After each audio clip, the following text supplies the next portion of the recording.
Hello, hello. I hope everyone is doing really good. Oh my gosh, I look a hot mess. Please don't mind me. I should probably sit my chair further. There we go. All right, I always apologize for being really behind, but I did give everyone a little bit of heads up. I had to base it off of my son and what time he got off of practice, so I do apologize. I'm going to give it a few. Let me get my computer set up here. I have some music playing in the background. I hope you don't mind it. It's very calming, very soothing, very battle ready, which is perfect for tonight's live anyways, right? All right. Let me make sure that it's showing up on the page. Trying to get myself in that state that I want for tonight as we talk about runes or the Whispering Stones. Hey Sarah, perfect, my phone's working. Since Jody showed me that trick, I now see comments all the time on my phone, so I absolutely love that. So that is exciting. I don't really have to worry too much about my laptop. Hello, hello. All right, I'm loving it. I had to make myself some tea, of course. And I had to get a bunch of stuff out for you guys because I know I watched Carol's live on the rune history, and I know a bunch of people are asking about book recommendations. So I do have some book recommendations that would help with runes, but will also help with the history. And I know I got some book buffs in the group, just like, you know, yours truly, as you can see. Hold on, let me turn. This whole book collection, as you see here, is my only spiritual book collection. So I get it, and I'm always adding, always wanting to add. That's why I'm really excited about the Baba Yaga boxes, because I'm really hoping that for some books that I just have never seen yet, which I'm sure, because the topics I picked, I don't really have many books for. All right, I hope everyone's excited. Ooh, do you love them? Have you worked with them? Have you played with them? Have you connected with them? I have to know, Sarah. I love when I can gift people runes. I absolutely love it. It's probably like one of my favorite things to do. And then I'm actually gonna go to this shop, not too like far from my house, probably about like 40-minute one way. But it's like a hole in the wall kind of shop. It's a metaphysical shop, and it's actually kind of part of a junkyard. I know it sounds crazy, but it kind of like, it looks like it the way it is, but when you go inside, just, it's not, you know what I mean? It's different, and I love the vibe it gives. And there's tons of crystals, but they have tons of different runes, and I like the fact that I can touch them and play with them for a minute to see if they connected. When I went the last time, I won't lie, I had 3 runes that were like, take me home. My bank account, on the other hand, said, don't even think about it. So it was a little tricky on that one. But you let me know how you connected with them. I'm really excited. I love runes. When I pulled my runes out, I kind of laughed at myself because I'm like, I bought my own runes both times. I gifted a set that I had I didn't connect with. And it wasn't to anyone in the group. I gifted, well, actually it was, but this person is no longer there and actually backstabbed me. So I kind of feel like, you know, a little hurt, and I'm kind of mad that I gifted her these runes because, yeah. But anyways, they weren't meshing well with my energy, so it didn't work out for us. But I realized, and I looked, and I said, I only have 2 sets of runes, and I'm going to show you them tonight to kind of give you guys a little bit of idea. But I was kind of upset because I'm like, I like to think that my strongest divination that I have, besides just intuition in general, is runes. And I mean like Elder Futhark runes. And then I'm looking, I'm like, I only have 2 sets. I have a wooden set, and I have a crystal set, and that's it. I'm like, something's off. So my next like to do eventually is buy myself more runes that I connect with, but different ones. Like I really want a bone set, but I want like real bone. Like I want bone carved kind of bone. That one's gonna be a little trickier for me to find, but that's gonna be like my next set. Let's see.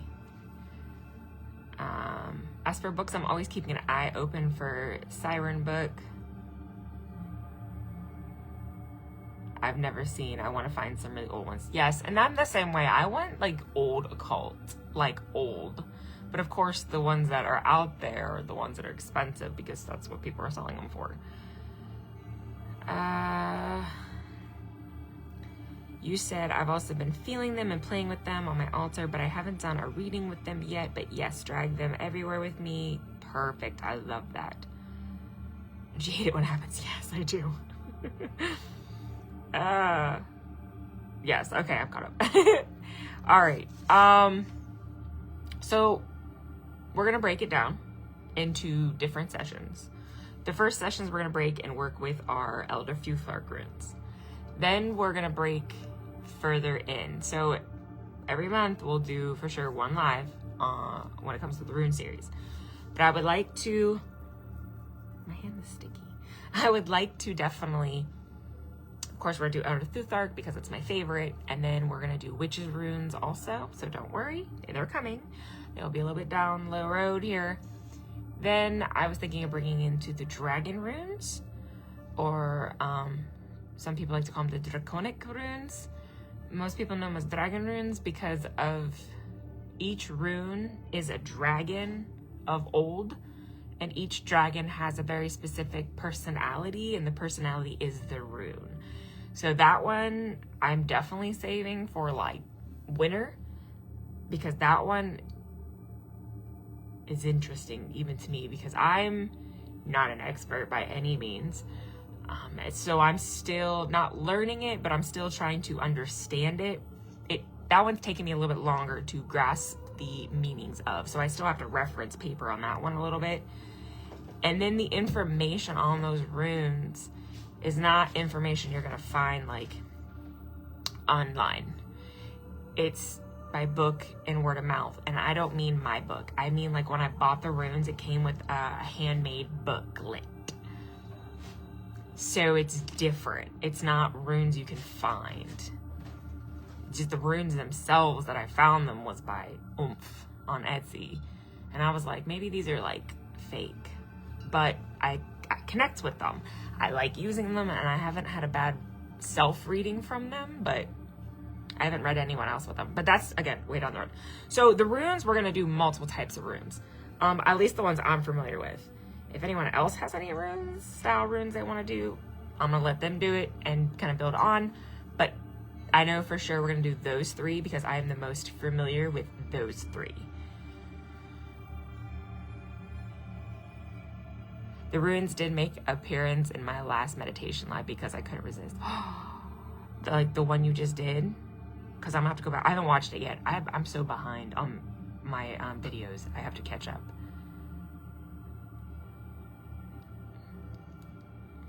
We made it, by the way. Went with breath instead of cove. Aw, you should have went with cove. That would be like the highest compliment, by the way, ever.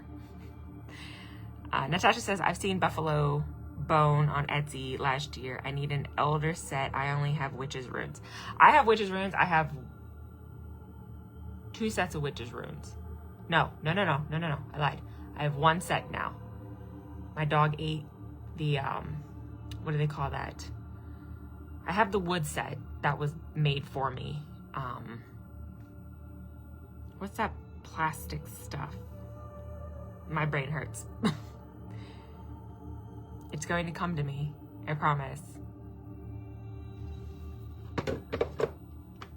It's like this material that they make. Resin or something like that. Yeah, it was made out of resin and my dogs got it way before we moved. Chewed them all up. So I have 1 set. But that's okay because I like them. I use them, but they're not like, ooh, I gotta go read my runes. My witches runes, you know what I mean? Like, it's not kind of for me a thing. I'm gonna have to watch that, Sarah, for sure. For sure, I'm gonna have to watch it. Ooh, hibiscus and rose hip tea is amazing. All right, so I think I chitty-chatted enough, don't you think? Nah, never. I'm always gonna chit-chat. All right, reach out to me about bone runes. Let me know what you want.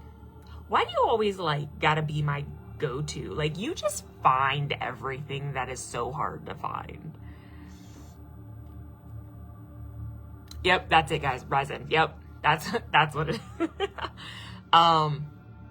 Yeah, remind me story, because if you can find bone runes, yes, I've been looking for them, and authentic ones too, not the ones like you find on Amazon.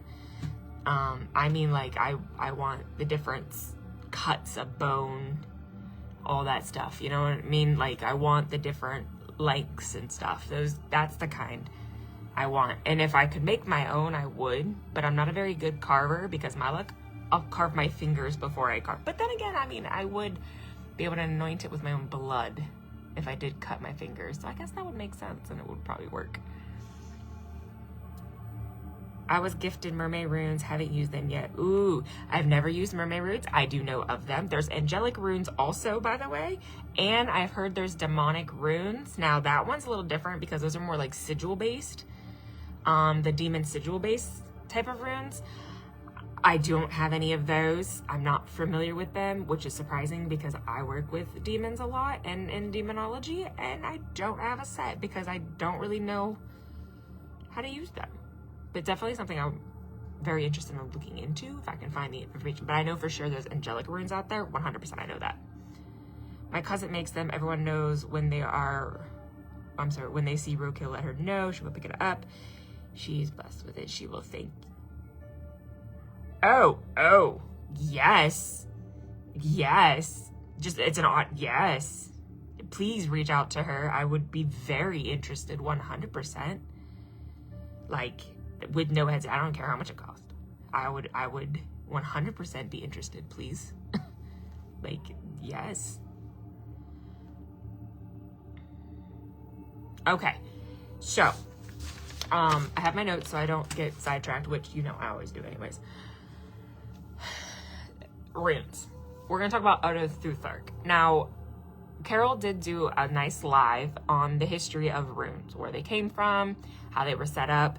Now, if I'm not mistaken, the history that she gave when it came to Odin was he was hung for 9 days and then sacrificed his own eye for the knowledge of the runes.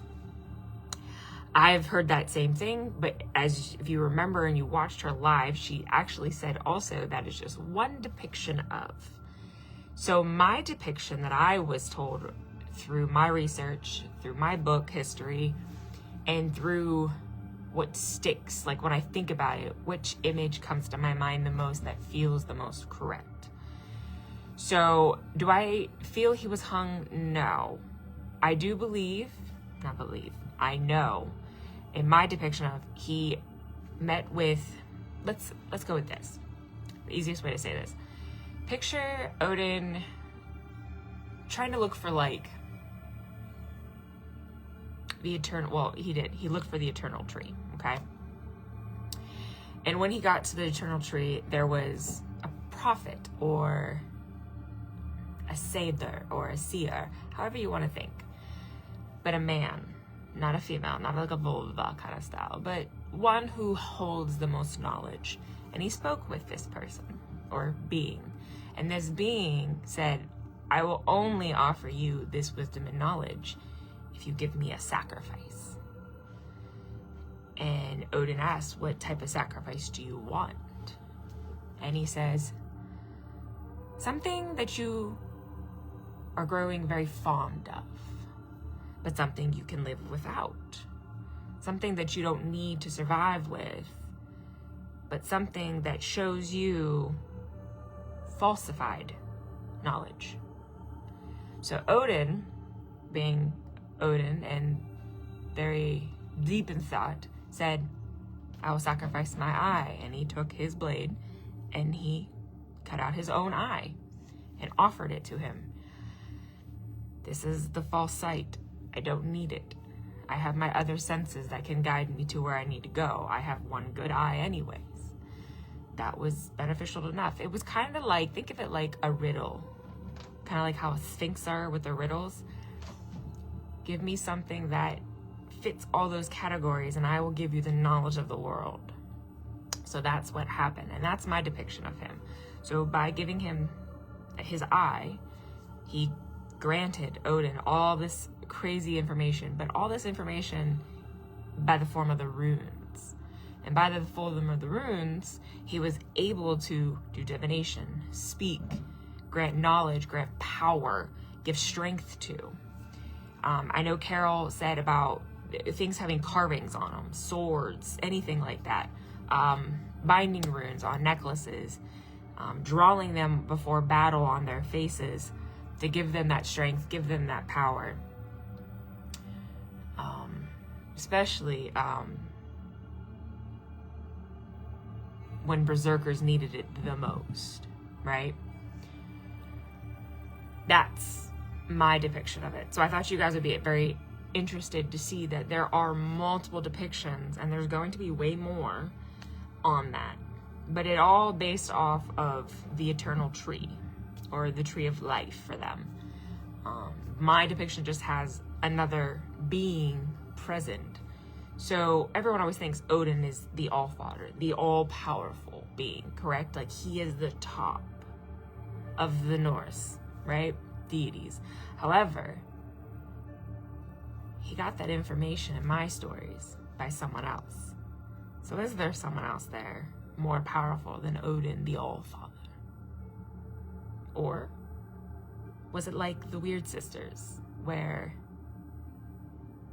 they have this information that they hold until the right person needs to receive it, and then they give it to him at the perfect time, past, present, and future? So I always love that, and those kind of stories really drew me into Norse practice. It drew me into wanting to understand the runes. And then I came to that realization where it's like, I'm great at oracle cards. I love oracle cards. I'm okay at tarot cards. But why runes? What's so special about runes? And I never really can give myself a great answer besides I think it's in my blood. But when I think about it, and in my mind's eye, I can play pictures in my mind of me being on a battlefield. Can it be Celtic because of the Morgan? 100%. Or could it be Norse because of Loki and Jormungandr and Fenrir? I don't know. I really don't know. But I always depict myself as being on that battlefield with a sword in hand, ready to go. Old school, against those who would do others harm. Kind of like, taking back what was ours, land-wise perhaps, things like that. So that's what drew me into wanting to understand runes, because I'm like, I need to have this type of connection. And I work heavily with Loki. A lot of people know that. But I work heavily with Jormungandr and Fenrir also. Jormungandr and Fenrir, you're not going to find information on as well as you are with Loki in practices and, working with within his magic.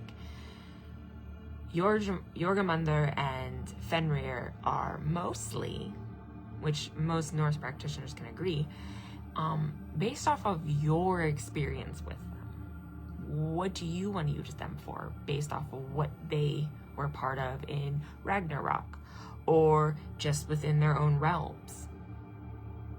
That's going to be how you depict them, because I definitely think of Jormungandr as the world serpent. I do think that he literally holds up the world on his shoulders type of thing. I do also think that he can take out anyone. He can cause destruction. He can cause chaos. He's going to cause it. But his type of chaos is to rebalance what has been unbalanced in the world. And then, you got Fenrir, which that's stuff we're not going to get into, because again, this is runes. Look at me going off. I told you I was going to go sideways. But I want you to understand why runes are so important to me, is because I made all these connections, and I'm like, I need to work with something that's personal in that. So this is how I, kind of deemed it.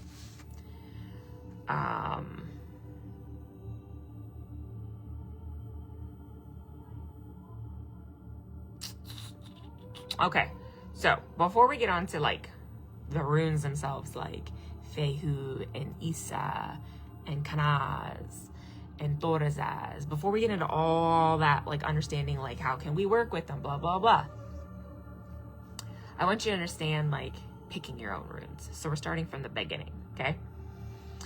Biggest thing is, how do I pick runes? Do I get them gifted to me, or do I actually physically go pick them myself? Hey everyone. Oh, for sure. Watch her take. Her take was it was definitely different than mine, and I actually really love that. But for sure. I'm just catching up, make sure I'm not behind. Okay, perfect. Okay, so, hey everyone, popping on. Yes, like a shield maiden. That's literally how I feel. And if you've seen my actual sword collection, you would understand.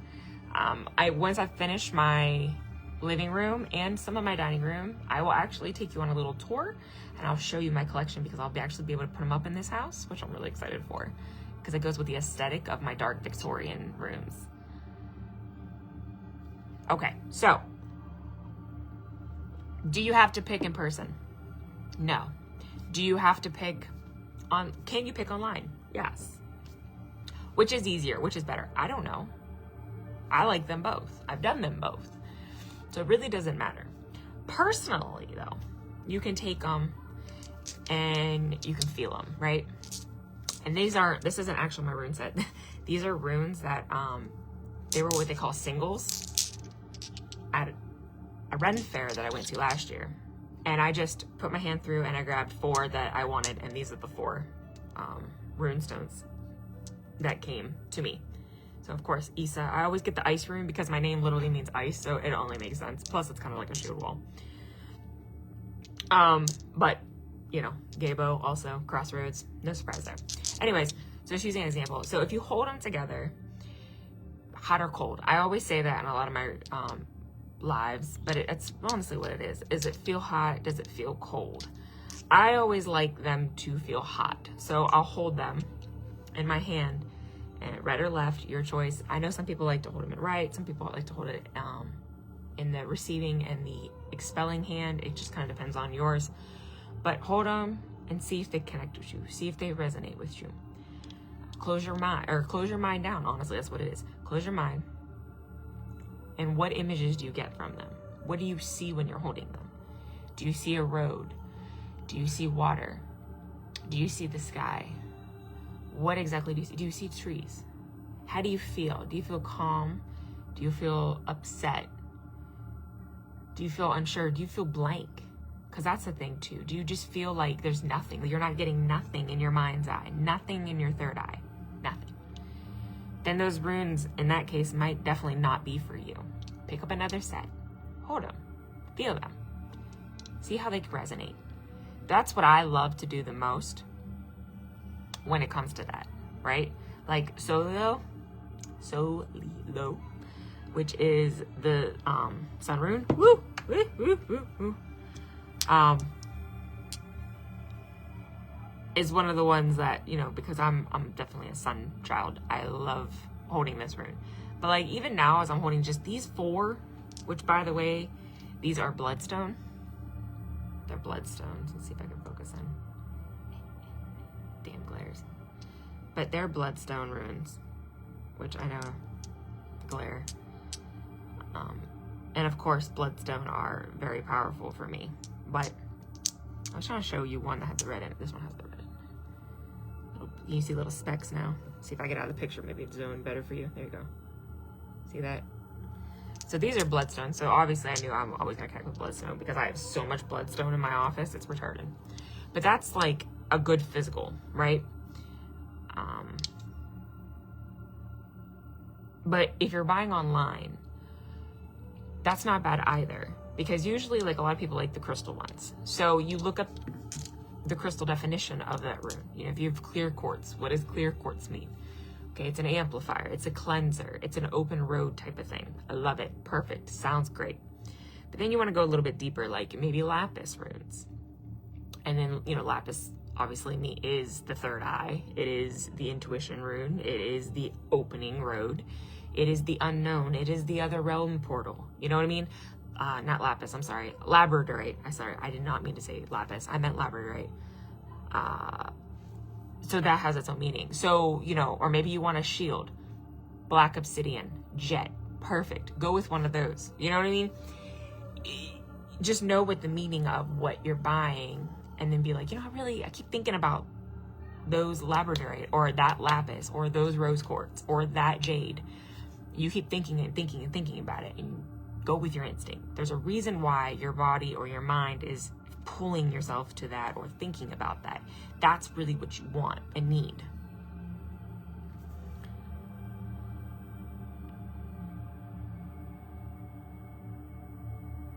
See, perfect. You've been thinking about runes a lot. Yep. See these? I love these things. And by the way, if you ever find like singles at like a fair, I highly recommend getting some.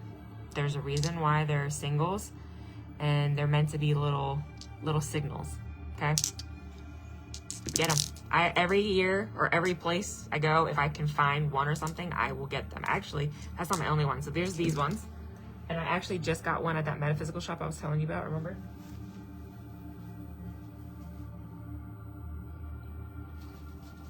And I haven't even taken it out yet. Put it on my shirt.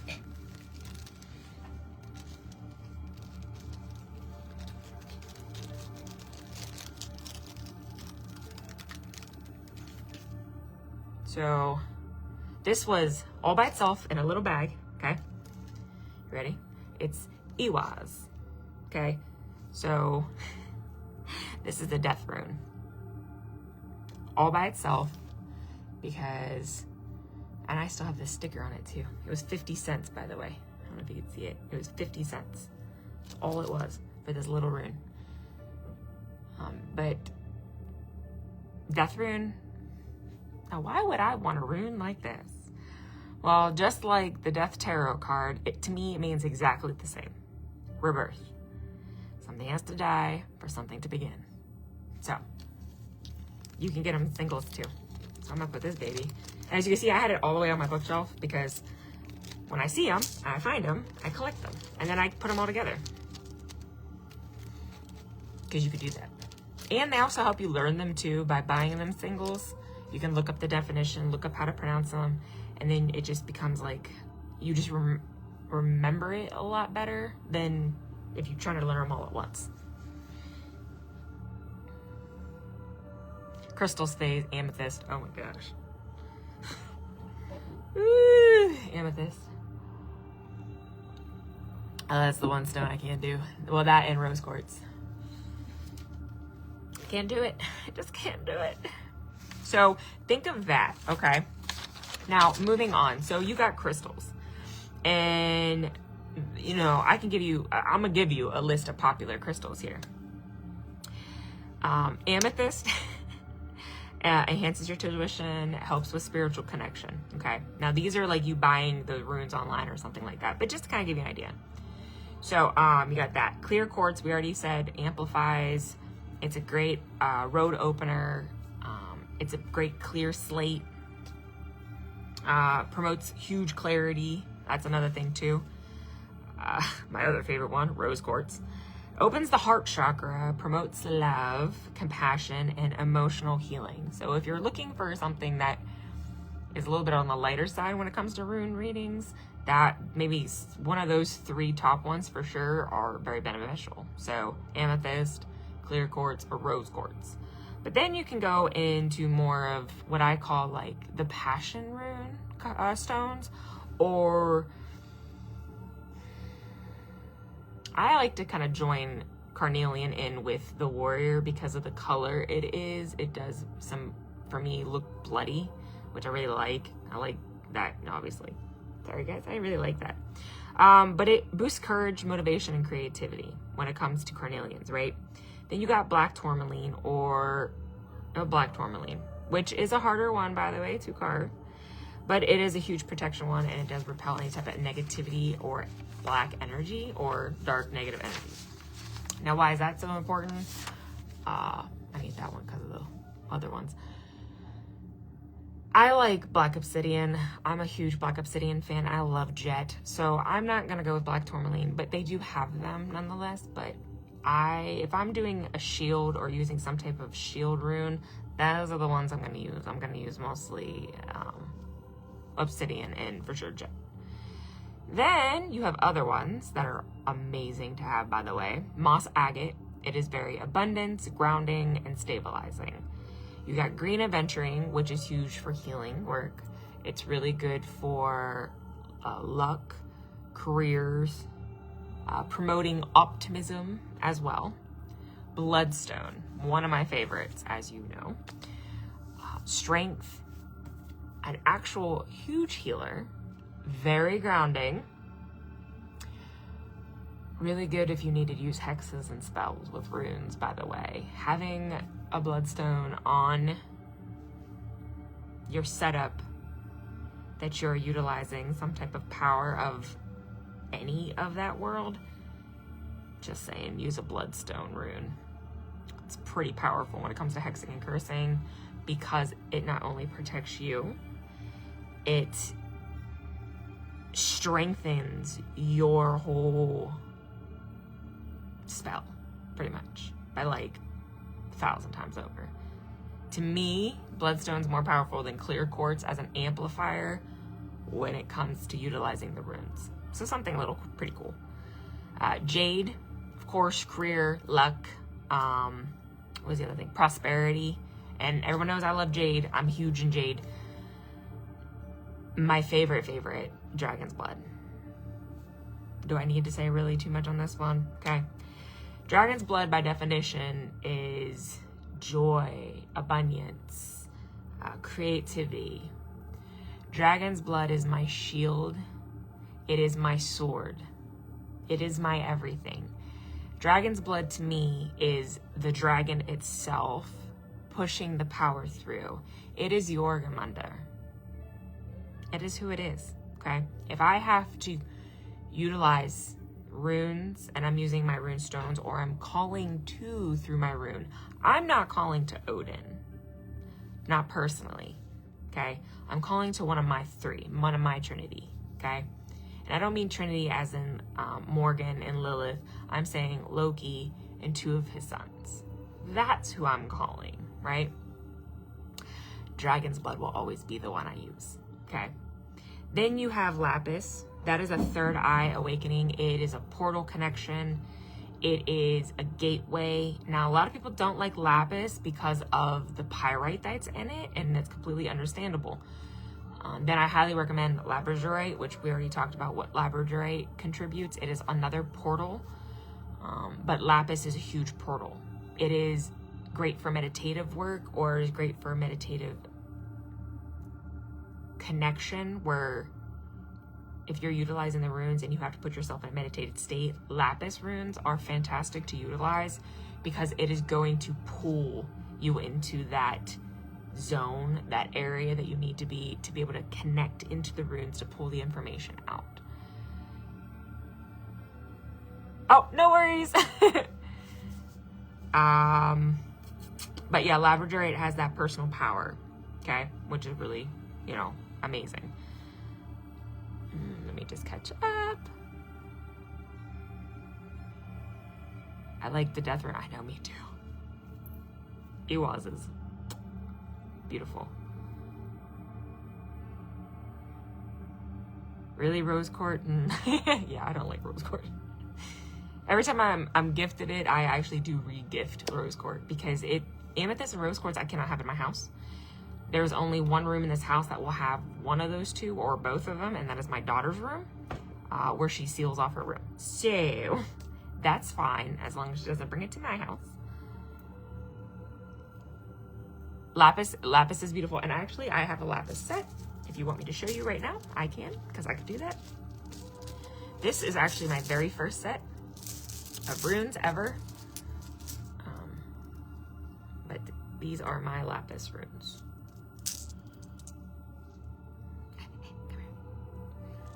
So I'm just gonna kind of take myself out because it seems to zoom better when I take myself out. But these are my lapis runes, and you can see the lapis. And if you actually can see them, which they do have that pyrite off to the sides, not the actual gold of the runes themselves, but it does have the flakes in them. And I like these ones because, as you can see, they're all cut. They're all cut differently, which is so cool. And I'm going to change my camera zone and show you these a lot better, so don't worry. But yeah, they're all cut different on these ones. And I like that because when you cast, which I'm a huge caster, I'm not a puller, I'm a caster. I like the runes kind of fall. So by them being different shapes and sizes, when they fall, it is really cool to see how they fall, whether they turn over or flip down. Because it's not just gravity, it's the rune speaking. Where my wooden ones, they can only turn one way, face up or face down. These can be completely sideways, standing like halfway sideways, and that's why I love them. So these are my first ones I ever got. Lapis is beautiful.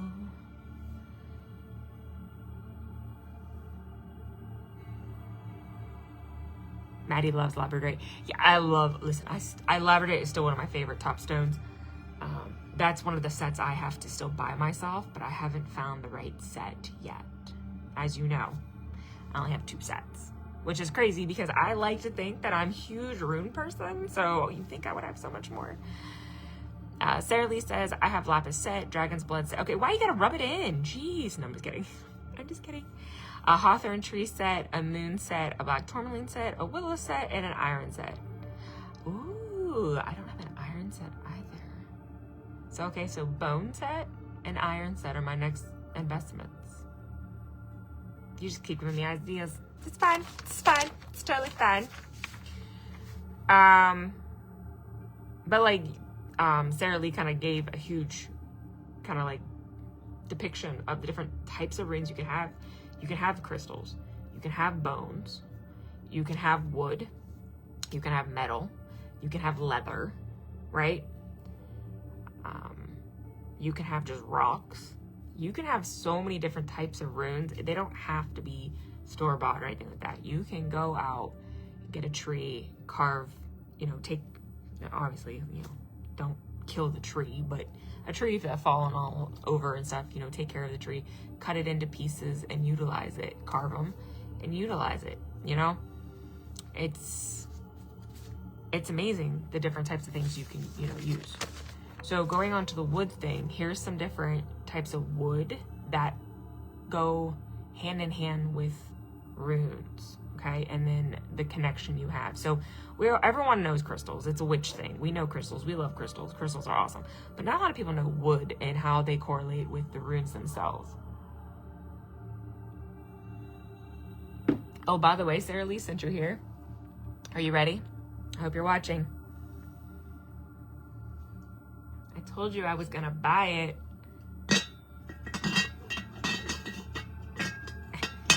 I can't open it. There we go. It's my teapot. Get in. There we go. I told you I had to. I had to. You know, but I wanted to show it.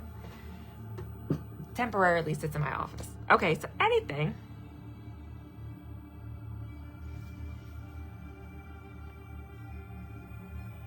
I know you're not rubbing it. I'm just making. There's a blacksmith down the road. He's my neighbor. He makes all kinds of beautiful things. He's a Viking. Hey, story. I need to move and know all of your friends and connections. Plain and simple. I'm going to be your dragon that lives in your house. I'll be this small, so don't worry. I won't, char the house down. But, yeah. Especially, you said they're Viking. So I have a work friend.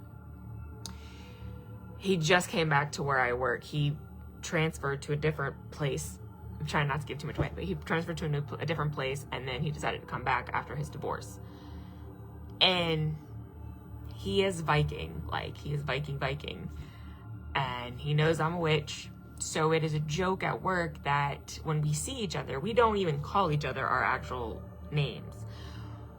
I'd address him as, hey Viking, and he addresses me as, hey witch. Which is funny because a lot of people think that he's saying, hey bitch, because it's quick when we say it. But he's saying, hey witch. And of course, I always have to give him a hug because I love him so much. He's like my soul brother. And he actually drew me, when he was with us the last time, he drew me this like sketch, and it's witch. And I actually want to get it tattooed on me. But it says witch, but every letter is a different thing that witches connect with. And then in the background, it's pure fire. So it's amazing. Like, it's so cool. But we literally dress. And he actually has a pendant that he wears, like I wear my pendant. And his is something that he made. He was a blacksmith too. But he doesn't do it anymore because I've already asked him. I was like, hey, he's like, I stopped since I got divorced. I said, I get it. But yeah, definitely, you know, story if you want to, like, you know, hook a sister up again. That'd be awesome. I need to get some more amulets / talismans, mostly talismans. This one's starting to fizzle out on me, which I'm really sad of because I'll never get rid of it, because actually Kathy knows this really well, because I got it when we were part of our coven, but it's starting to lose, and I'm starting to not have the protection with this amulet anymore, so it's kind of hurting me. So I need to get something else instead. I actually want runes. I want something that has a rune or a binding rune on it. I think I need something like that, even though Morgan is my deity, but yeah. Ooh, driftwood. Oh, I love driftwood.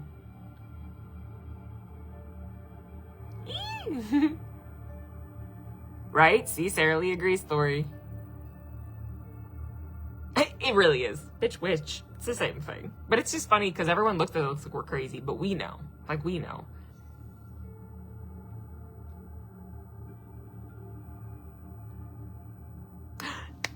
I'm so excited, story, about our package from Greece. I'm really excited. Just let me know.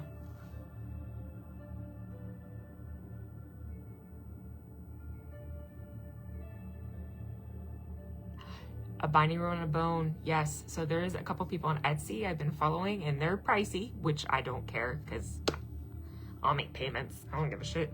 I'll work overtime. But there are a couple of them that they're on bone, and I'm obsessed with the quality. My problem is I don't know which one I want. I like to think that I deserve, I'm sorry, what is that? I like to think that I'm like a Tiwaz, the warrior rune, but I like my Issa also. So I don't know what I want. All right, so back on track. Here we go. So wooden runes. So wood. So rosewood is often associated with compassion, love, health, and spiritual healing. Then you have oak, which is stability, strength, protection, persistence. I can't say it. Where's my wood ones? And endurance. Okay. Alder is known for connecting to the spirit world. Or healing and growth. Oh my gosh. Willow, tree of immortality. It's a great one, by the way, to use. So alder and willow, two amazing ones, by the way. And also willow is good for taking control of one's destiny. Chestnut, which is what I have, chestnut ones, which is hard to see the actual chestnut, but I have chestnut runes. They harmonize energy flow and helps with anxiety, cause, and contrast. White ash, which I don't think I've ever seen that one, that tree. But a white ash tree represents protection, healing, communication, intelligence, knowledge, focus on spirituality, justice, and wisdom. Red alder is associated with leadership, bravery, blocking unwanted forces, spirituality, divination, healing. I might need that one. I think I need that one. Red alder, by the way, that was what that one was. Apple symbolizes healing, divination, peace, harmony, fertility, and love. Ebony, often associated with strength, resilience, and purity, sometimes considered the sacred wood of, depending on the tradition itself. Sandalwood, believed to hold energy deprived from its own life and upbringing and used in Buddhist practices. And then cedar, represents spiritual and celestial gods in some religions and cultures, can be used as construction of sacred structures. I can't even read my own notes. So that's just a few different woods, not all of them, of course, but a few different ones. But these ones are heavily associated with the Norse practice. So they're the ones that are heavily associated with using them as runes, or to create runes, I should say.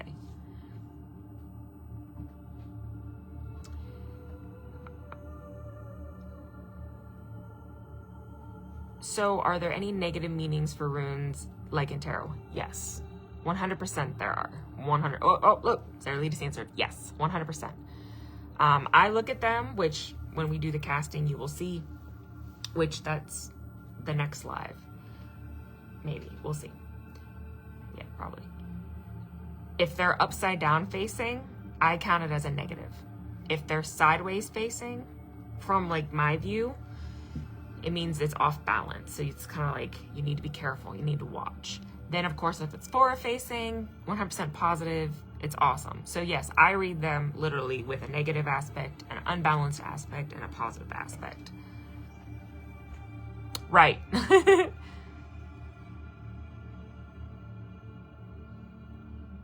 And how I look at it too, so like if I look at Issa, no matter which way you turn it, it's aligned. So let me pull my Issa out. Issa is ice. It is the ice rune, but it can mean cold of heart. So a lot of people are like, oh my gosh, the ice rune, that's just automatically bad no matter which way you look at it. Yes and no. To me, it's more of a warning no matter which way it goes, because if you hold it up straight, okay. Sideways, okay. This way, okay. It doesn't matter which way you go it. It's going to be how you feel. I also look at the other runes I'm casting with to be able to identify this one a little bit better. But when it comes to Issa, it's a shield for me, or it's a wall. And I think of it like an ice wall. And then I start thinking of the Arctic and then the ice walls that are out there. How would you get through them? Do you have to try and melt them? Do you have time for that? Can you climb over it? If you climb over it, you got to be careful, because if you're trying to pick up, use like pickforks, whatever they're called, and try and climb up and top of it, if one slips, guess where you're going? Right back down to the beginning. And then you got to realize, is it over? Did you hurt yourself? Are you going to be able to get over it now? Whatever injury you sustained at that time from falling, trying to climb up, is telling you something is wrong. Then if you make it over, cool, you made it over one barrier. How much more ice do you have to go till you're fully onto the other side? How thick is it? That thickness in my mind is going to also depict a bunch of other things. So you see what I mean? Like, I can take a simple meaning, because when it comes to runes, you can look in these big books, right? That will give you like huge definitions. Like, I can sit here and read this like da. Oh, wasn't that funny? Because look which one I just turned to, guys, without even freaking trying. Huh? What's that saying? That's a sign for someone. It's probably my sign, because that's one of my all-time runes. But I could sit here and I could be like, oh, ice is called the broad bridge. Ice is like jewelry, frozen, hard, calloused. Ice is like the winding of a river, the roof of the waves, and the mortal danger. You know what I mean? And I can sit here and just read the whole, there's like 3 pages just for Issa alone. However, I'm not that kind of reader. I get bored. My favorite are, where's it at? Are these little silly cards that come in your runes. Usually they kind of fit in your runes. These are my favorite right here, okay? They give you tiny brief. So here, Issa says it's cosmic, it's ice, and it's coherence. That's all it gives me. That's it. Then if I look at other ones, it'll say like, it's a shield, it's a wall, it's a blockage. So I'll take those very simple words and I'll piece together everything. It is completely different than tarot, 100%, because you're not supposed to read them this in depth. Do I like this? Yeah, obviously. I mean, I bought it. And I like, reading the myth and the legends of them, because that's what this book has, myth and legends. But it's not the same to me. My whole thing is, I want the runes to speak. And the runes are going to tell me the story. And because of that story, I'm going to be able to piece the problem together. So if you've ever seen my rune readings done on someone, or if you click the rune links that I do in Where Witches Room for Kathy's page, and you can go back and look at if you pull up my old ones, if you see a video, it's a rune, usually it's a rune reading, because they're my specialty. And you can listen to them, and you can see how I cast them, and then you can see how I piece together. And I don't use a huge book. I don't read word for word. I pick apart a few words that it means in my mind, and then I piece the story together. And I try and see what the blockage is, or what the problem is, or what's coming, or how everything's looking. That's how I look at it.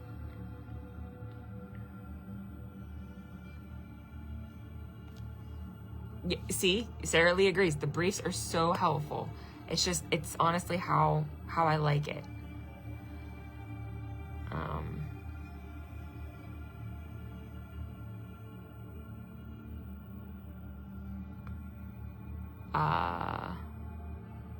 Sarah Lee's also said, it depends on what layout reading you're doing and how you or they pull the runes. Correct. 100%. Which we're going to get into. So I'm not trying to jump too much, guys, because I'm trying to get the basics, and then we're going to break runes apart. But you can cast them where you're like kind of like bone throwing in a way, or you can pull them from a bag, and then each time you pull, it becomes a new spread part. So like you could do a 3 rune, past, present, future. You can do a single rune for the day, you know, like I pull my bag, oh, I pull out Isa, okay, here I go. You know, oh, I'm probably gonna have some type of problem, or I might need to shield myself a little bit. So I'm gonna take this as a caution rune for the day. And I'm gonna be like, I need to be very cautious, and I need to be battle ready. And that's how I would do a single pull. You know what I mean? And like I said, you could do a 3 rune. Or they have rune spreads also, where it's kind of like, looks like tarot in a way, but like you pull 1 rune out at a time, and then you place it, and then you read them. I cast completely different, which I will, when we get to casting, I will be more than happy to show you how I cast. I am very unique. I don't care. My way is not the wrong way. My way is also not the right way. It is, how to say, my way of casting was something I've dreamt about on how to cast. It's what I feel comfortable with. No one taught me it. I just did it. It felt right. It's similar to bone casting, honestly. It's unformal. Let's go with that.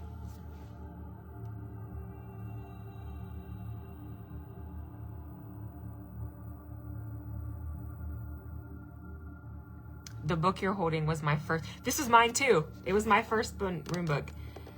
Nordic Runes. This is fantastic, guys. I'm just saying. This is by, yep, not even gonna try and pronounce that. Paul Rise Montfort. So Paul Rise Montfort, and it's called Nordic Runes, and it looks like this, and it's huge, okay, and it's great. It has literally, if I look at one, it's gonna tell me the name. It's gonna tell you how to pronounce it, like as a breakdown.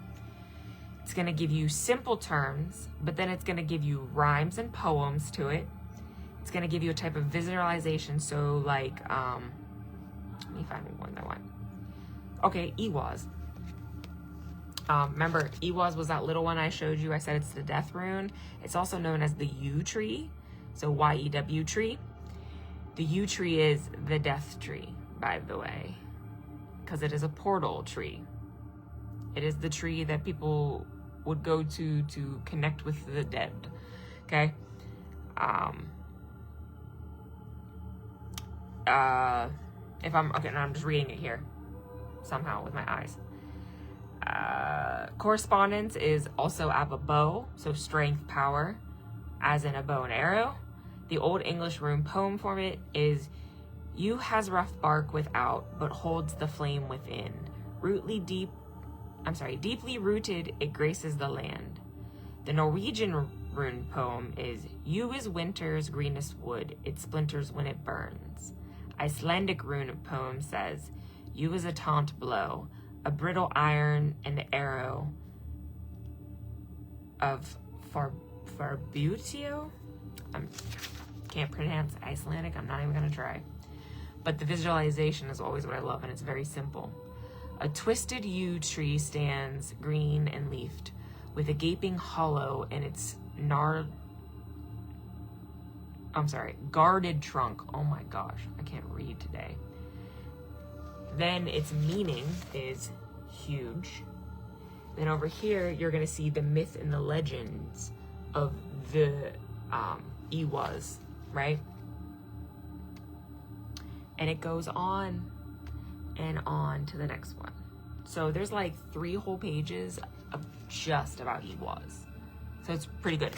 Highly recommend and invest in if you want to learn more about runes. And if you're a book buff, this is highly recommended, and I think should be in everyone's collection, even as a good reference book, okay? Just saying. That's funny, bone casting is how I describe the way I do it. Just, it's unformal, it doesn't have any purpose, but it works. I've never had a rune reading wrong. I'm knocking on wood because I'm not trying to, Is it weird I'm drawn to the death one? It is not. It is not. Not even close, because I am too. And I love that too, because when you look at the runes, you're always going to be drawn to at least 2, maybe 3 of them that really catches your eye and you remember it the most. And that's how mine is.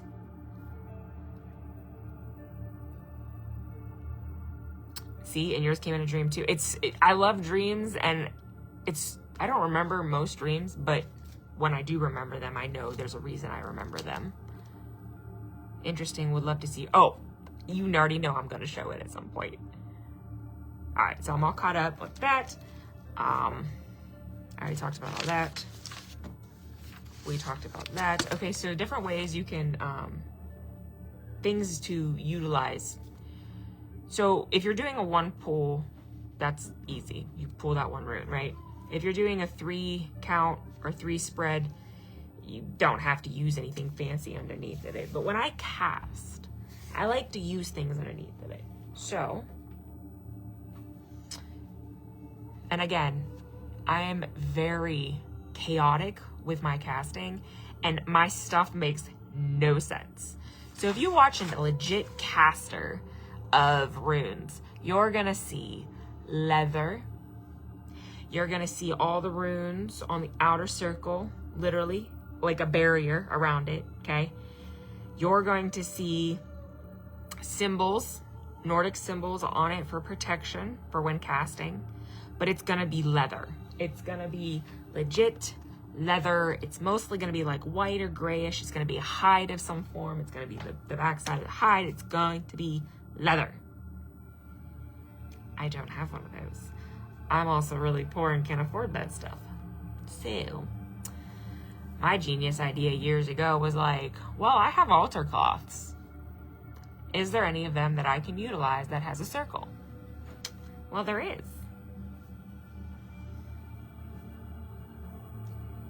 Now, here's the crazy thing. Is this the proper culture? Is this the proper Nordic symbolism? No. But does my Celtic heritage have a huge connection to Norse? Yeah.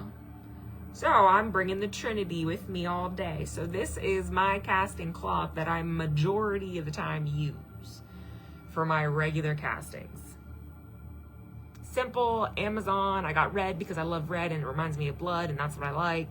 But yeah. And what I do when I cast, whatever's in the center is present in the biggest problem I have with, or you have, right? And then I branch out. So current to later. But again, we'll get to that when I cast, but I want to show you the type of cloth that I use. Regular tarot cloth, okay? I don't care. Our altar cloth. You can use whatever you want, but I like circle. because then I'm able to go, okay, if it's out of the circle, it has nothing to do with anything. So I try and read everything that's in the circle, and it keeps me kind of uniform-like in my own weird, crazy way. Can you show that book? Of course.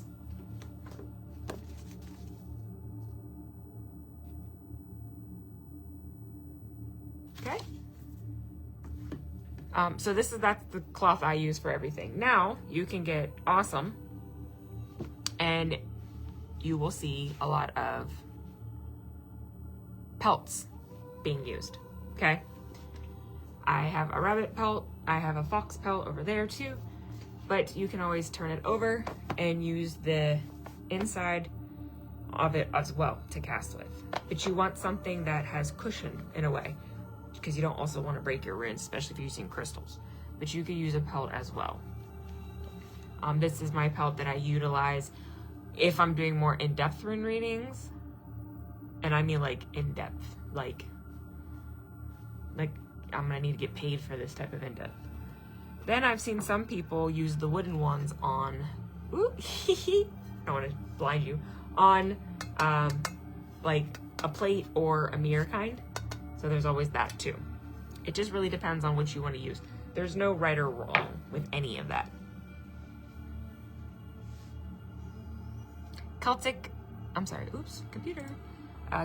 and runes have a deep history. Oh, for sure. Do I know it? Not yet.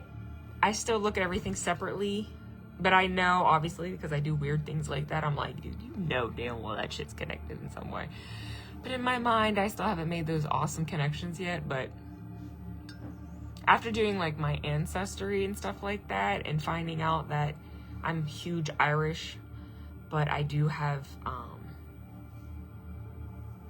Germanic connections to the Nordic people, which then went to Ireland and settled. It's crazy how my shit is, but I love it. Oh yeah, and don't worry, I'm gonna show you how I cast too. So I painted the leather side of my rabbit pelt. That's what I use. Ooh, I don't know if I want to paint. I really should paint it red or circle. I know that creating my own stuff is more powerful than if I bought something. I'm just always afraid of messing up, and then I have a messed up pelt, and then what do I do with it? Besides just turn it over and use the fur. Okay, so we're on track with that.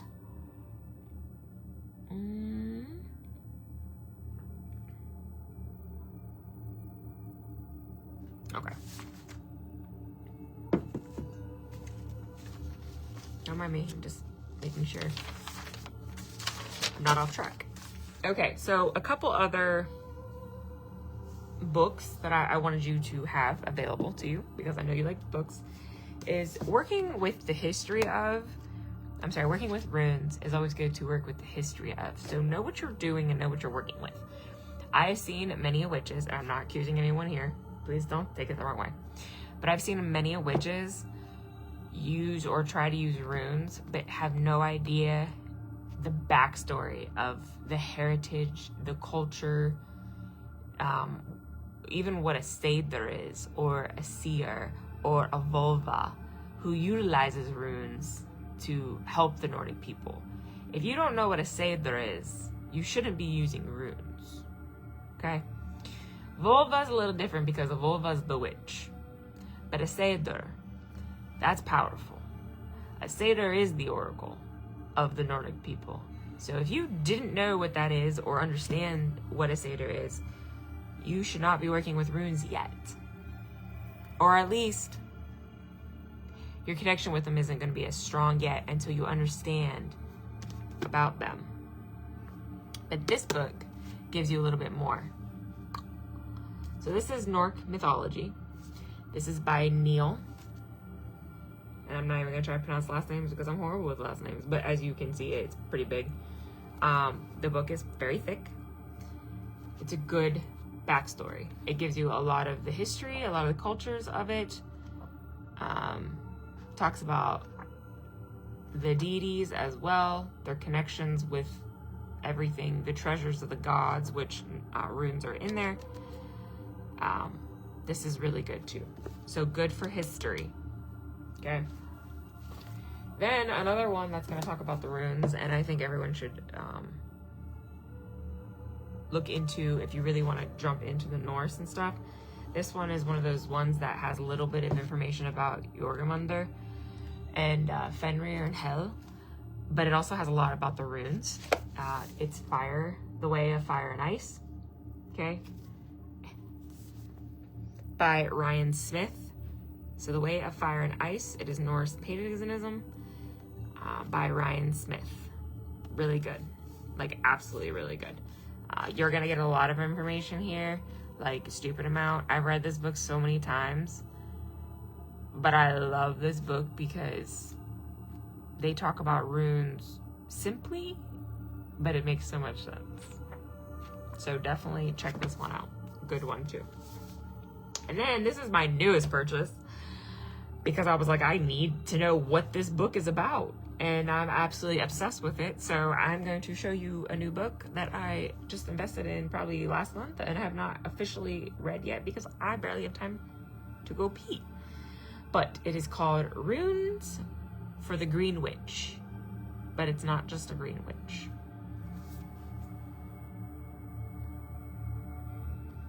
It's a little bit deeper. So it does have a lot of the herbology stuff in it and its connection to everything, but it also talks about herbs of the more toxic value, which I love as well. So each rune correlates with a type of herb. So amazing as well.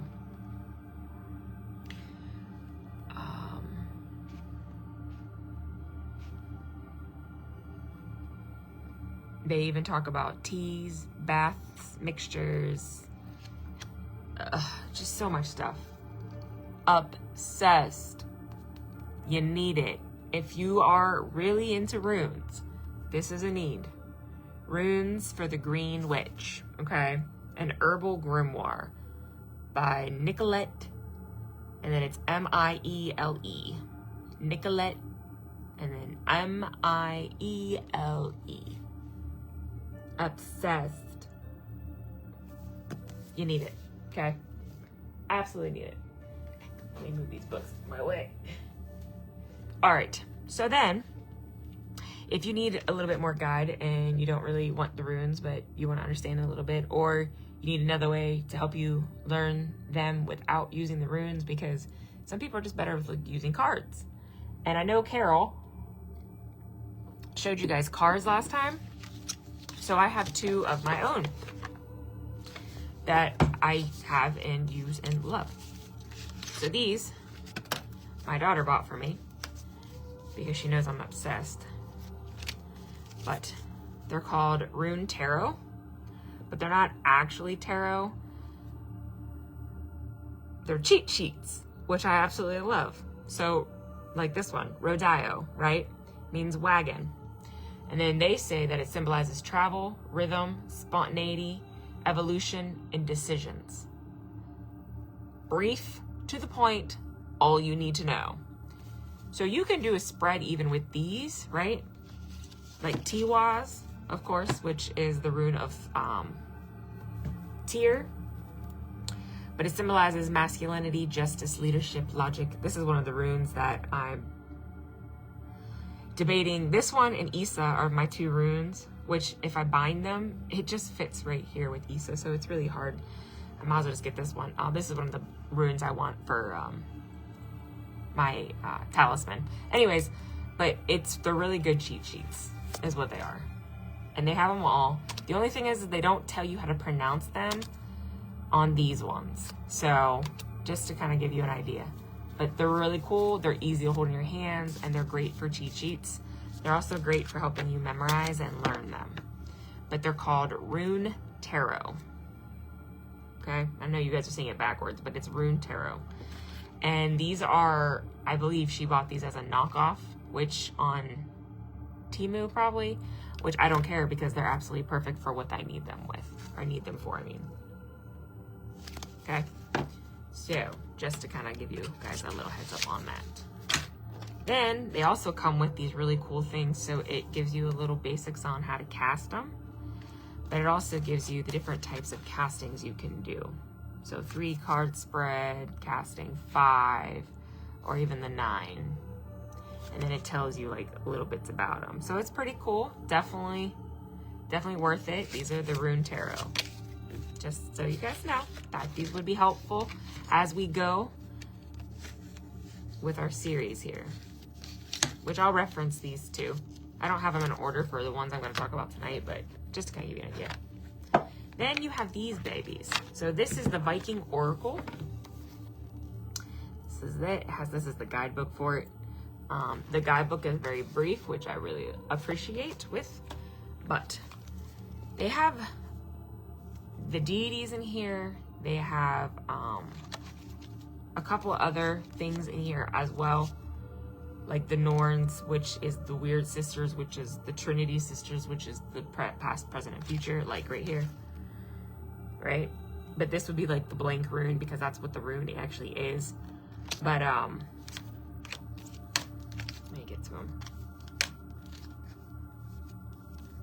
Like these, right?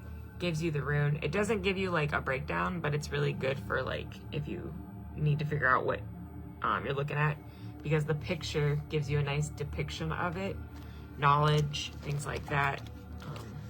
Let me find the ones I'm looking for here. Like it gives you also the 9 worlds in this one too. But like Wunyo, if you looked at this, what would you think Wunyo would be about? Let me see if I can hold it a little closer for you guys. So if you look at this, it's a female, right? Does she look joyful? Does she look like homey? So actually this symbolizes more of like a joy, looking forward to something, looking down the path, being able to take your path that way. Heritage comes from this one as well. Connection. And think of like, if you're looking at something, like someone calls your name and you're kind of looking and they're like, come on, let's go. And you're like, oh, okay, I'm coming. It's like you're setting yourself on to something fun, something happy. You know what I mean? Like a great path, a great destination kind of thing. That's what that helps depict. And you can see that by her hand too. See her hand? It's like take my hand. Like, let's go. Like, let's go have some fun kind of thing.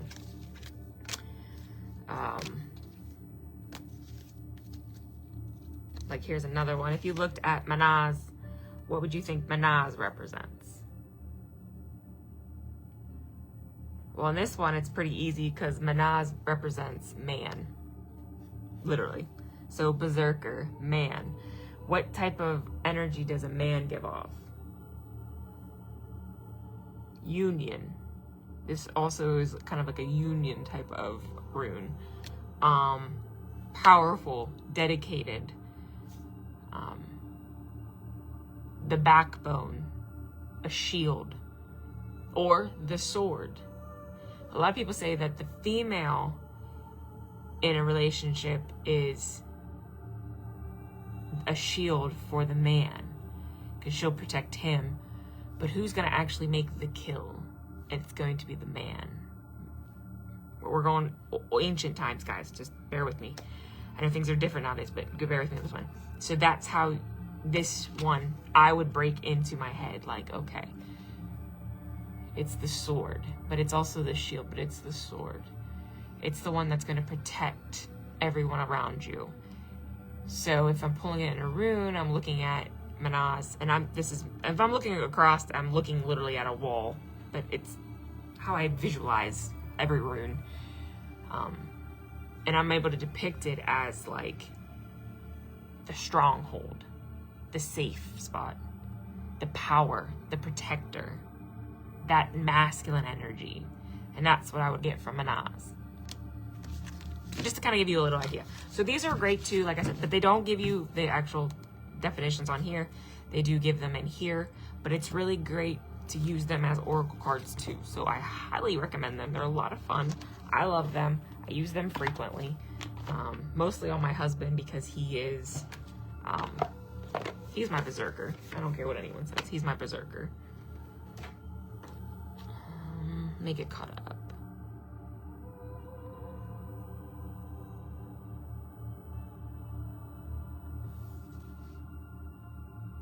Ooh, yeah, that's so cool. Definitely have to get with Gina on that one. I have a new shopping list. Right? Wondering how, why I don't have that one. I like that. I'll have to invest in card ones. Ewaz has been my constant rune lately. Really? Okay. Yeah, I like that Ewaz. Okay, so we're good so far. All right, so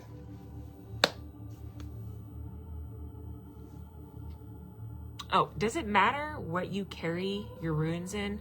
No. If you want to go old school, leather pouches are fantastic to keep them in. The only thing I have with leather pouches, it's so hard to close them and then the runes like falling out. So what I actually do, which I know it's kind of corny, is I got this from a rune fair from I don't know what they're called, but the people that make leathers, like leather pouches and stuff like that. But I took my rune set, my original one, and I actually put it in here. And that's what I carry these ones in. And then my other one, oh my gosh, where'd they go? Comes in a hide instead. So it just kind of depends on what you want to carry. It doesn't matter, honestly. I know I have a box. Like these are my Celtic runes, but that Gina gave me. But my wood ones did originally come in a Celtic box, which actually is right here. It came in a Celtic, or in a box. So my little contraption box that it came in, and it came with a little card thing here too, which gives you the names and stuff. But I love this box because of its unique everything. Absolutely love this box. I don't have anything in it because my runes stay in the bag, but I absolutely love this thing. Oh, come on. I'm stuck on my blanket. Sorry, guys. Don't mind my boobs. All right, so let's talk about some runes. So let me find the runes that we're gonna talk about. We're only gonna talk about a couple, and then I gotta go. Where to go? Feyu is gonna be our first one. We're gonna talk about the cattle rune. I just have to find Feyu. Feyu. I'm just trying to flip them all over real quick. Don't mind me. All right. Why don't I flip my camera around? This might be a little bit easier for everyone, including myself. Let me get these out of the way.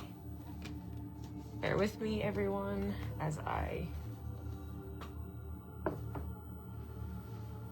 get myself sorted. There you are. I'm going to have you point the ceiling for a minute, close your eyes, no one look.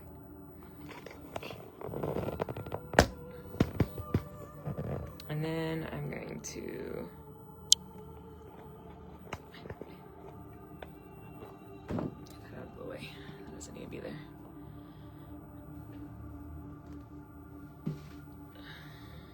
And let's bring out the pelt, because we could do that. And I'm going to zoom in.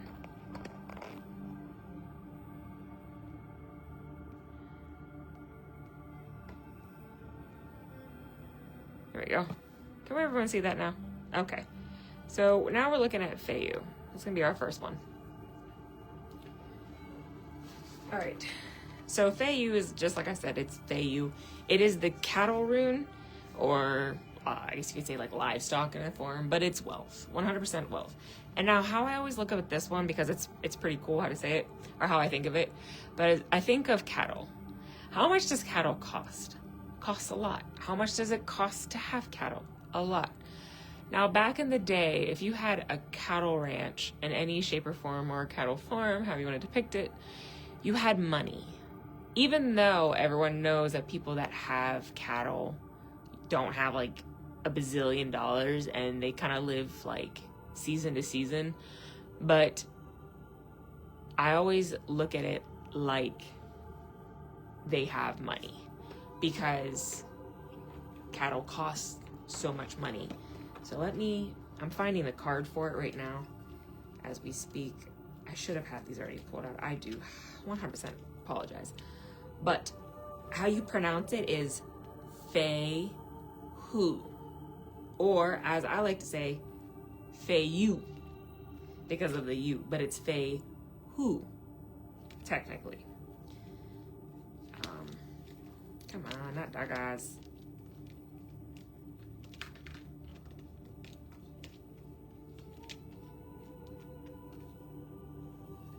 I'm gonna keep that one out because I feel like Sarah Lee needs that one. Come on, Loki. There we go. Ay, yay. Let me zoom out a little bit there so we can see both. Okay, so here's the card version of it. Now this is a little bit different, but if you look at what he's wearing, it's a form of cattle. So zoom in a little bit. If you don't want to think of them as wealth or abundance in some form, you could think of it as like a security thing. Cattle, when they're together, can be very powerful, very paternal, gaining as well. Maybe even like, I don't know, even though this is a man in this picture, but you can think of it like very like fertility based as well. If I'm looking at like a face up type of rune, one of the big things that I'm going to look at is that it's very good fortune. Okay. Financially, if you want to look at like a relationship, it's saying like the matters have to be put through a lot of hard work, a lot of time, a lot of preservation. You got to have that common goal.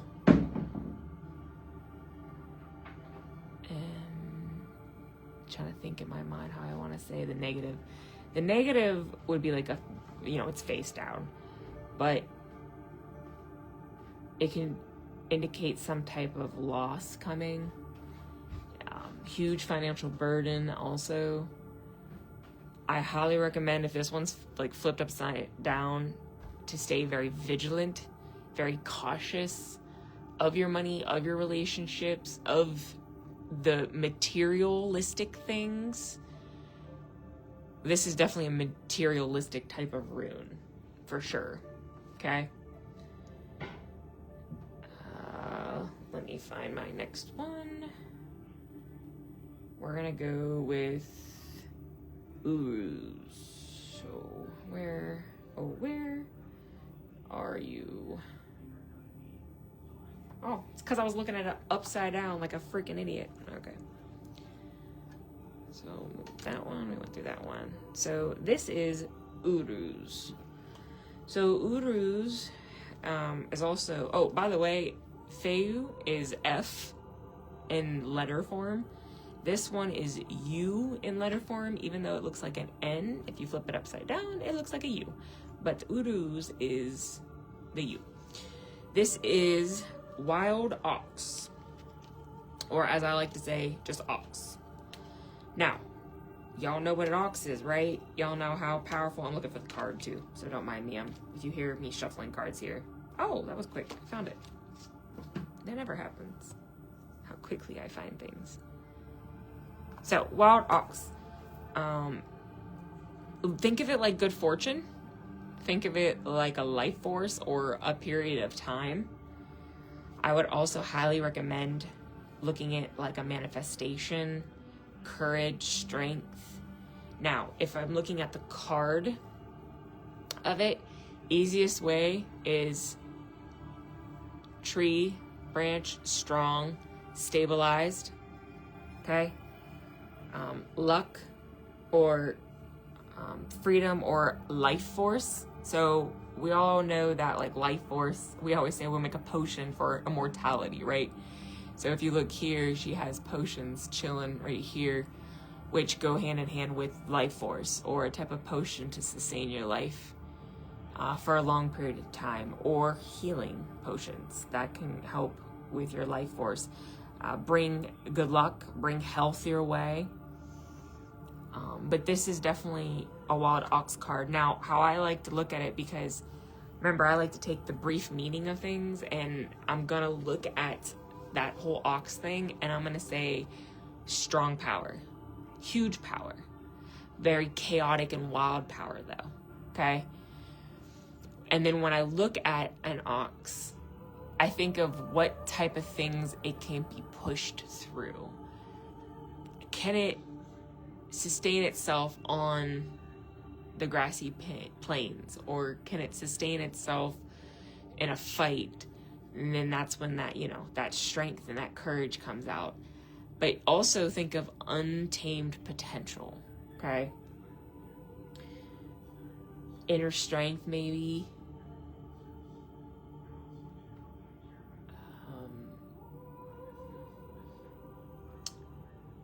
Flipped upside down now. This one's gonna be more of a weakness, or you're showing your weakness. Because if you're looking at courage and potential, or courage and strength when it comes to the wild ox, obviously the flip side means you have pure weakness, or you're showing your weakness, or you're letting weakness get the better of you. You can also look at it like a huge change is coming because of the freedom aspect that a wild, hence the wild part, ox has. There's freedom, so having a change in something, changes something you've been familiar with, I guess you can say, is gonna feel like, oh no, I have to start something new, or oh no, what is it? So that's where I'm gonna get that wild ox type of understanding. Then, let me find the next one, which is Thorazaz.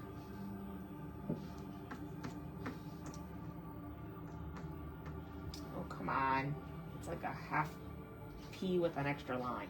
Where are you? There you go. Thorazaz. Take that out of the way. That is Thorazaz.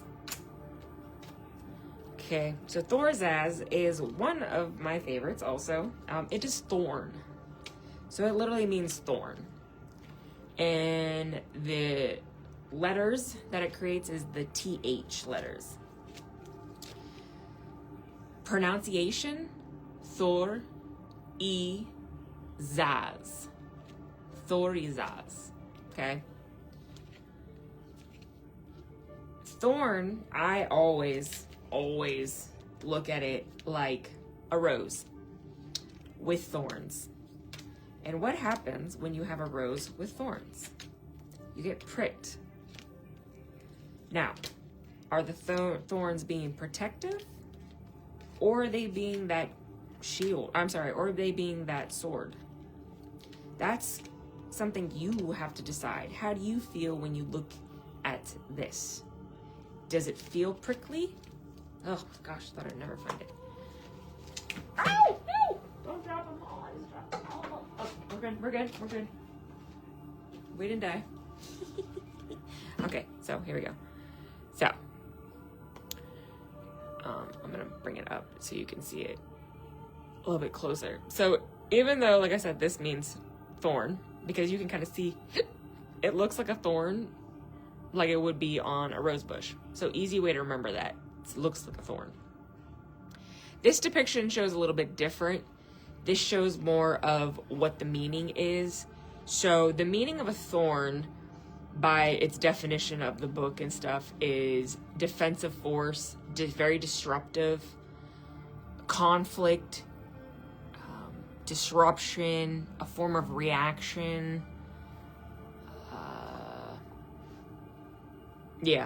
Conflict. That's its like actual breakdown. Even giant is one of its depictions. So I look at it more like this is a Valkyrie. And what is she going to do? She's going to go on the defensive. And she's going to disrupt those shields that are going to be laid before her. Okay? It's a very defensive force. I, though, prefer my vision of the rose. I like to think of it like maybe it's protecting me, or maybe it's just going on the attack. So that's how I like to think of this depiction, right? But it is a defensive force.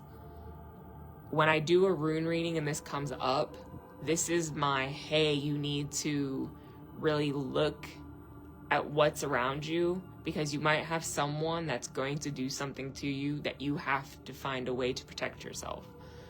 Or I'm going to flip it around, which usually if it's like flipped, I'll say the opposite. And I'll even say like, hey, you know, you got some issues, you got some conflicts coming, you got a fear that you're going to be coming across that's going to really hurt you. You might even be feeling completely threatened by something. So that's how I'm going to, you know, depict that on a negative aspect. But I like this one. Like Sarah Lee says, this one's a really great for protection, and it is, because again, it's a thorn. I think, like I said, it was a rose. It's the easiest way for me to remember that one. A rose with thorns. And everyone's like, they pick up rose. Oh, it's so pretty. Ow, my finger, it pricked me. Exactly. Why are you touching it? Why are you disrupting it from its natural state? Why are you trying to touch something that doesn't want to be touched? So that's one of my ways I look at Thors as. Let me catch up. I feel connected to that one, but I haven't found my second one that pulls to me. Which one was that one, Serenity? Is it the thorn? Thor's ass?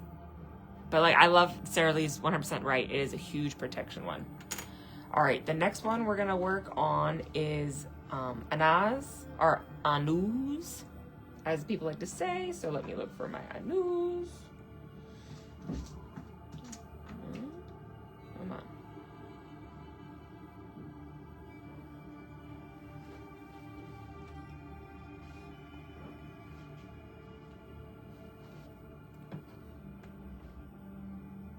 Whoa, bro, where are you? Did I drop you? No, because it's just like oh my gosh, I'm losing my shit. Here we go. So here's your other one. So Anuz. So you're gonna see that it kind of looks similar to Feyu, but Anuz. So Feyu is always gonna go up. So good, positive thing, wealth, blah blah blah. Feyu, or oh my god, Anuz. Anuz is actually Odin's rune. So let me find Anuz here, but it is Odin's rune. Its alphabet is A. Just for you to know, which it doesn't look like an A, but I guess if you draw a line, like, you know, somehow down, you might be able to make an A, but that's what it is. So, but it's pronounced News. Odin's rune is wisdom, but Odin's rune is also huge communication. So communication is really strong, very powerful. Think of like inspiration. But one thing I really like to think about when it comes to Odin's rune and news is I like to think of ancestral gods. So if I get this reading in a rune, if I get this rune in a rune reading, I'm automatically going towards it's an ancestor, or it's the higher gods calling. Like, this is your confirmation that this information is coming not from just a regular spirit, but it's coming from the gods themselves. So I always like to sit there and be like, pay attention to the things around you. There's communication going on. Someone's trying to tell you something. They're obviously not telling me what it is, right? Because, or else why would they say that I'm here, you know? But they're wanting you to know, like, they're knocking on your door. It's time to listen. So that is one of the biggest things I always say when I get that rune, for sure. Okay. But again, it is Odin's rune. I'm looking for the card. I apologize. I promise I'll be better next. But if I wasn't chaotic, it would be so boring. But here is the card. So even though it's Odin's rune, Odin's in this depiction should have an eye missing, but he doesn't. But that symbolizes communication, the wings. If you know Greek mythology, communication is based off of Hermes, and Hermes is all about the air element, which is also about the sky and riding on the wind, information being thrown to the wind. So that's always that one too. So that one's pretty easy. It's just trying to memorize that it's this one, and it's not one that actually looks like an A, but a news. This is Odin's Rune, Rune of Communication. Okay, everyone with me so far? Okay, our next one is Rodio, and I just seen him. Here we are. He's flipped upside down. Here's our Rodio, and I actually had him right next, so it was kind of perfect. But it's an R, easy to remember for Rodio. I think of Rodio as radio, but not radio like it's communication type of information. It's radio like a wagon, as in we're in our vehicle traveling and I'm going to turn the radio on.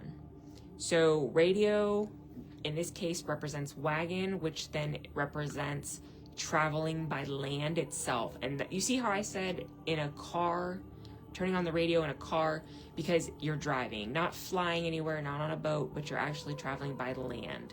This also shows huge spontaneity, huge journey type of rune itself.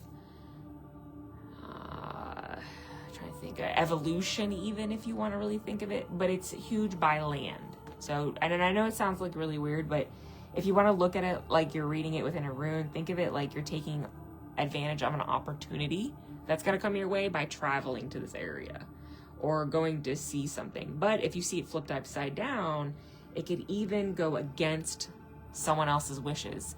So you know how like, we have kids that decide, oh, I want to move to another state, and you're like, no, don't go, stay close to home, I'm gonna miss you. And they get on anyways, and they get in their car and they leave. That's a type of going against your wishes, but they have to go through that journey. So I kind of look at it like that. You can also look at Rodio like a new location or a new shift in some way. Now, flipping it upside down. I will also say that I've used this personally on a flip upside down, that I'm telling someone that they're being trapped because their freedom is being taken away from them to go where they want to go. So I have used that one a lot on a negative aspect.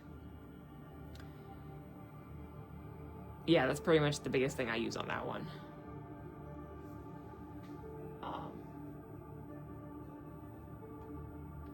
Okay. Let me flip my paper, because I have a list of which... Oh, that was the last one we were going to go through. Oh, that was it. That was it on that one, guys. So I just wanted to go through those 5. Is that 5? Yeah, I went through 5 of them. So I'll line them back up here. And then we did Thorzaz, Uruz, and Feyu. Okay, so these are the 5 that we did tonight. Kind of give you like a re-highlight. Move this card over here. So we went with Feyu, which again is cattle, wealth, abundance, success, even security, having that that money, that stability. Uruz, which is our ox, or wild ox as they say, and you're looking at that courage, that strength, life force, manifestation. I know we talked about a bunch of them, my brain's fried. Potential, untamed reality, life force. That was another thing with this one, life force. Okay, then you got your Thorzaz, which are thorn, which we talked a lot about that one, so I'm just gonna go with the rose and the thorn. Okay, Anuz. This is Odin's rune, communication rune, heavy on understanding, heavy on ancestral gods, heavy on, telling you that you have information that, is being told to you and you're just not listening. And when it's flipped upside down, this is a big like, yo, you're losing your connection or you're losing your interest from those gods, because not all gods wait till you're ready. Sometimes they're like, hey, if you don't see me now, I'm done. And when I see that flipped upside down, that one always makes me worry, because that's usually the message I get when it comes to that. And then our Rodio, which our Rodio, like I said, is our travel, it's our wagon, it's taking those long journeys and things like that. evolution, decision making, you know, all that fun stuff. So, let me turn you back my way, bring you back down to see me in the background. Okay, so I know my phone's all twisted in it. There we go. I have all these rooms in my way here. So what do we think? How do we feel? I feel like I'm missing something, like my brain. What do we think? Was that too much information at once? Hopefully not. Hopefully not. Let me know. What else are you guys interested for today? Like I said, we're not gonna go crazy tonight because I threw a bunch earlier stuff at you. I'm just looking for something, don't mind me.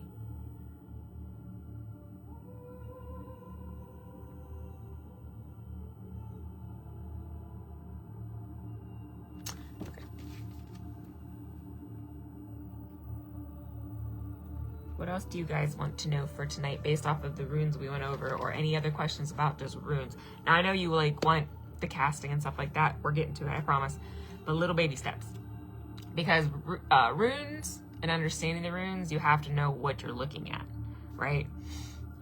Like Thorazaz, you know, like you got to know what you're looking at. I was thinking of getting this baby tattooed, like right here. What do you think? Right in the chest. My husband would be like, what in the world are you doing? I like tattoos. Love them. How do you cast them? Well, we'll get to that.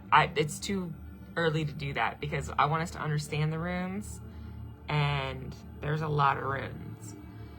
And if we go too fast, you'll never know the runes. Because you gotta remember there's 24 runes, okay?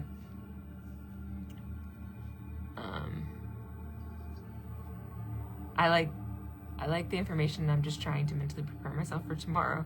Uh-oh, what's tomorrow? Haley says, not at all. I'm loving this. This is so exciting. Looking forward to learning more and doing my own research. Yes. Ouch. Oh, you mean the tattoo? Oh, no. But look at that. Come on. Tattoos are nothing. And that's just a little bit. I've been wanting to get a center one. I actually wanted to get all the runes tattooed all the way from my neck, where I have my nape tattoos or piercings, all the way down my spine. I did want to do that. I think I still am going to do that, but my husband and I are going to get the same rune tattooed on our ring finger because we don't wear rings. His job, he can't wear rings, and my job, I can't wear rings either.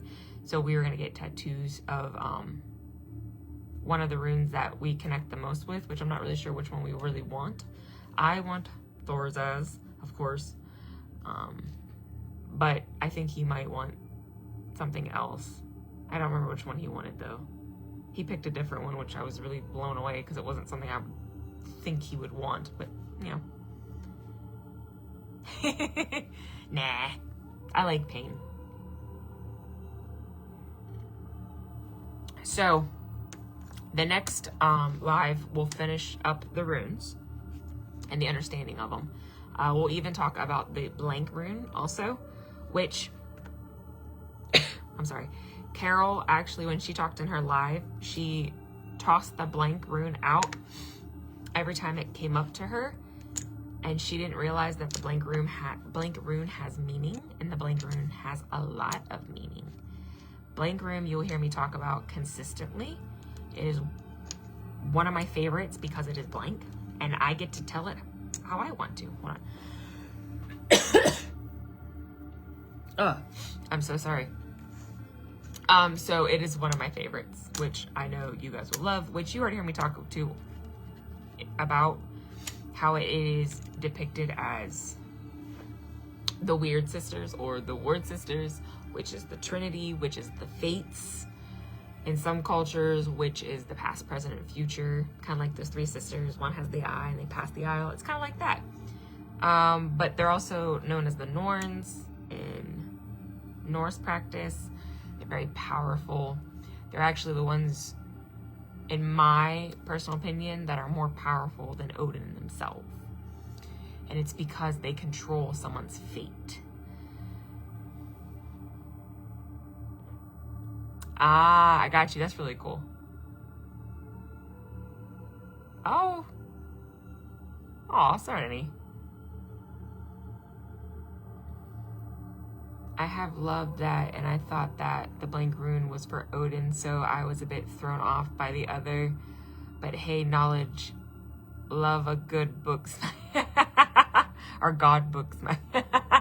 Yeah, so Odin has his own rune, just like Freya, she has her own rune too. Tyr has his own rune also.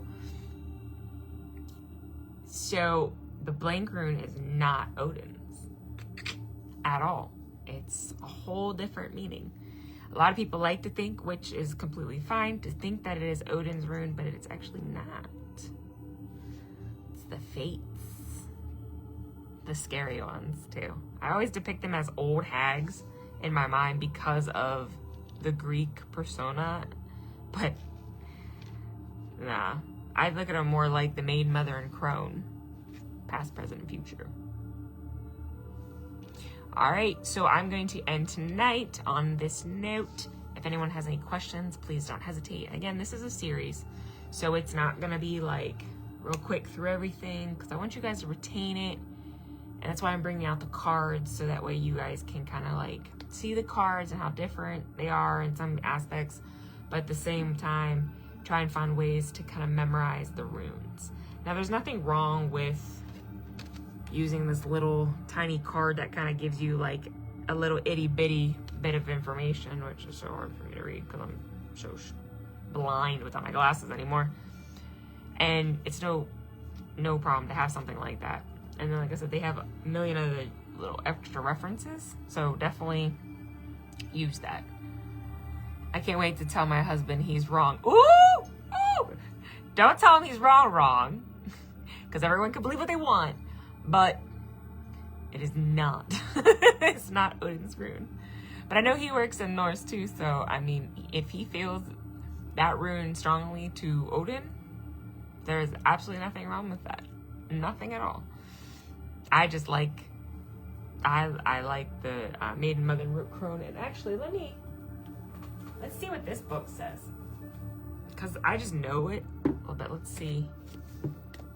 Let's see if this even has the blank rune in real quick before we go. If you guys want to leave, please don't hesitate. You don't have to stay. I'm very curious.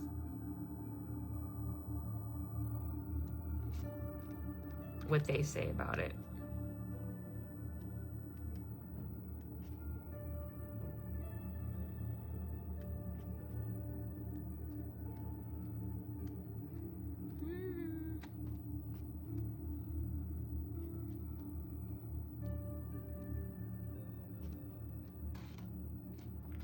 So blank rune's usually at the back. Oh, not too far. Now we're in casting. Dagas. Ingwas. Do you not have? Oh, this one might not even say. Oh, no. Maybe we didn't go far enough.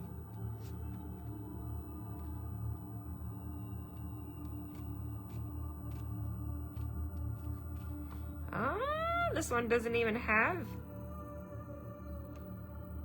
Oh, and the runes also depict the 9 different realms. So there are different runes for different realms.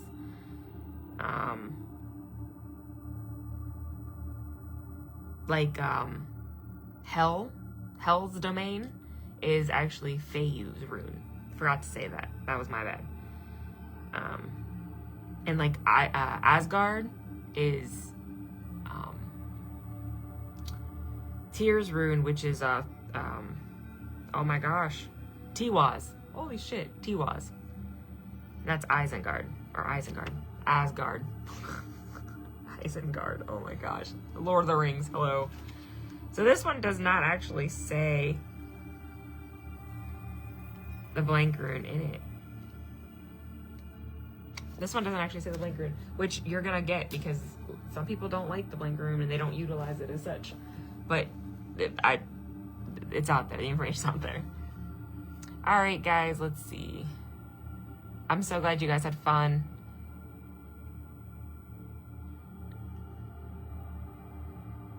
Story, I'm not picky.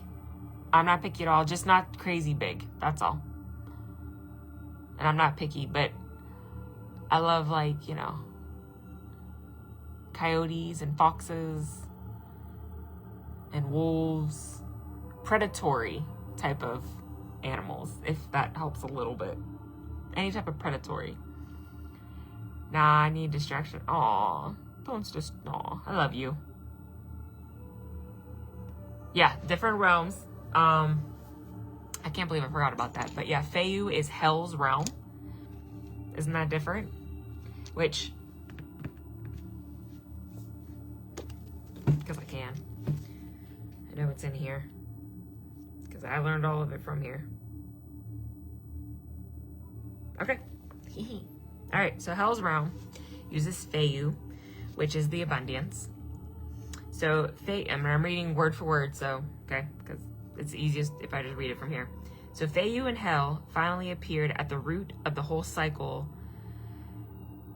Feyyu relates to wealth, money, gold, and to have it here, buried in Hell, seemed to undercase a line of impasse. Independence loss became a reliant situation into the whole situation and was undetermined based off of a confidence. Why do I feel like I'm reading that wrong? Based into a confidence by reinforcement. There we go. Where's the other part though? Where's the other part? I went too far probably. Oh, here we go. Hell as the realm, as the deepest underworld. Hell corresponds to the psychological notion of the unconsciousness. The unconsciousness is, on the one hand, the storehouse that represents materialistic things, experiences, desires, just like the Feyyu rune, that we cast into shadows of our consciousness into reality, which is a physical stance. But it also shows into the shadow plane, home to the formations that rise from the deep. We are not consciously aware of this realm, which generates many experiences that actually physically surround us, making it conscious and imperative. However, as our repetitive cycles and deepest psychological conflicts originate here, it corresponds to the lower chakra and to the rune. So that's like a little bit of stuff, but it's pretty cool. It's all in this book too, by the way. Highly recommend this book, which Sarah Lee agrees.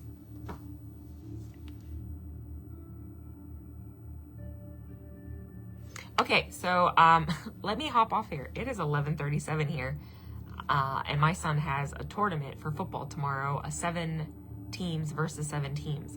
So I'm gonna be there all day. So this one actually needs some rest and a shower, because this one's looking a hot mess. Guys, I haven't colored my hair in like 2 months. All right, I love you guys. Namaste. Blessed be, and I hope everyone has a fantastic rest of the night, morning, afternoon, whenever you're watching this.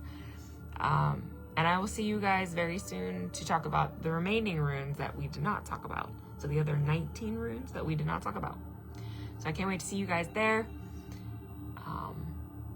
I hope you guys got a lot of information regarding some books that are really good. And I know there's a million other rune books out there. I just personally have these ones, and they are fantastic. And then the 2 rune decks, the Runic Tarot and the Viking Oracle, fantastic. And then take your runes, connect with them, hold them, take them with you, play with them, give them a name, let them tell you their name. Yes, rune sets can have names as well. See if you connect better with crystals, see if you connect better with bones. See if you connect better with iron, which I'm so excited to iron and bones. I love it. I'm like a little kid in a candy store right now. After this, chill out. When did you move? Oh, Luke was in my office. Right? Yes. Okay. I will see you guys later. I'm getting distracted. There's so much going on in my brain. Let me know if there's anything extra besides, I know the casting and stuff. We are going to get to that. I absolutely promise. Please do not worry. I just want to get you guys ready. So the next live, please make sure you have notebook and stuff to write these down, these little brief details that I'm giving you about these runes, and find ways to help you guys memorize them a little bit better too. Okay, I'm out. I'm done chatting. Have a good night. I love you guys. Namaste. And I'll see you soon. Bye, everyone.